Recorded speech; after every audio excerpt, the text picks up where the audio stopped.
আসসালামু আলাইকুম। শ্রীকাইল পাতাসার মাজার থেকে গফুর কিন্ডার গার্ডেনের সংলগ্ন দিয়ে একবারে কলেজের মসজিদের যে গেট পর্যন্ত রাস্তা পরিষ্কার পরিচ্ছন্নতার কাজ ইনশাল্লাহ কর্মসূচি চালু হয়ে গেছে। এখানে যদিও অনেক বল্লার বাসা এবং যোগ, গতকালকে লবণ এবং ওষুধ ছিটানো হয়েছে।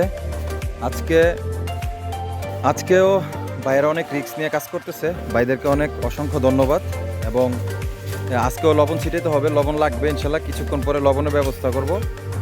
তো আপনারা যারা এই ভিডিওটা দেখছেন সবাই, যুবক ভাই যারা আছেন আশেপাশে সবাই আসবেন, ভাইরা কাজ করতেছে, পাশে থাকলে উৎসাহ পাবে। আমরা আছি ইনশাল্লাহ, আজকে সারাদিন এইখানে থাকছি। এখন এই ব্রিজের যে গোড়াটা, এই গোড়াটার কাজ এইখান থেকে শুরু করছে, কাজ এখান থেকে কাজ হচ্ছে ইনশাল্লাহ। এই পাশটা পরিষ্কার হয়ে গেছে। আর আরেকটা জিনিস আমি ইসমাইল ফাউন্ডেশন বিডিকে বলবো যে গফুর কিন্ডার গার্ডেনের পিছনের যে জায়গাটা, এটার মধ্যে আসলে ফুলের চারা রোপণ করলে একটা বেড়া দিয়ে, নেট দিয়ে সুন্দর হবে অনেক। এই যে আমি দেখাচ্ছি পিছনটা, এই পিছনটা যদি ফুলের গাছ লাগানো হয় অনেক সৌন্দর্য হবে। তো এভাবেই কাজ চলমান আছে, ইনশাল্লাহ থাকবে। তো আপনারা আমাদের সাথেই থাকুন।